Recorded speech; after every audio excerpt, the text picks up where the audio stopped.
Labdien! Mani sauc Artūrs. Es esmu certificēts kinologs. Es apmācu cilvēkus komunicēt un miedarboties ar suņiem. Es esmu ļoti pateicīgs cilvēkiem, kuri ir gatavi spērt šo atbildīgo soli un adoptēt suni no patversmes. Šodien es jums pastāstīšu par to, kāda ir suņu dzīve patversmē un ko jūs varat izdarīt, lai to uzlabotu. Jūs varat izmainīt vismaz viena suņa dzīvi, un es esmu gatavs jums palīdzēt. Vairāki cilvēki vēršas pie manis ar jautājumu, kā var palīdzēt dzīvniekiem, kas nonākuši patversmē. Es viennozīmīgi varu pateikt, ka katram sunim ir vajadzīga ģimene. Ja jums šobrīd nav iespējas aizvest suni mājās, tad lūdzu izskatiet iespēju atbraukt uz patversmi un apciemot tos, pastaigāties, paspēlēties un pabarot. Jūsu līdzdalība patversmes suņu dzīvē ir tas, ar ko var lepoties. Pārunāsim par to, kādi suņi dzīvo patversmē. Patversmē nonāk ļoti dažādi suņi ar dažādiem stāstiem. Nosacīti visus suņus var sadalīt kategorijās. Vienā kategorijā ir suņi, ar kuriem strādā kinologs un palīdz brīvprātīgie. Šos suņus sagatavo dzīvei jaunajai ģimenē un apmāca izpildīt pamatkomandas. Piemēram, staigāt pie pavadas un sēdēt, gulēt, stāvēt.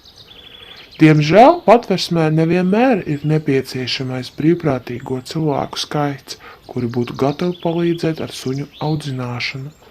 Šī iemesla dēļ veidojās vēl viena suņu kategorija.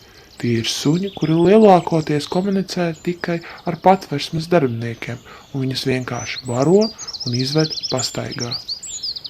Tomēr visi suņi ir pelnījuši mīlestību un aprūpi.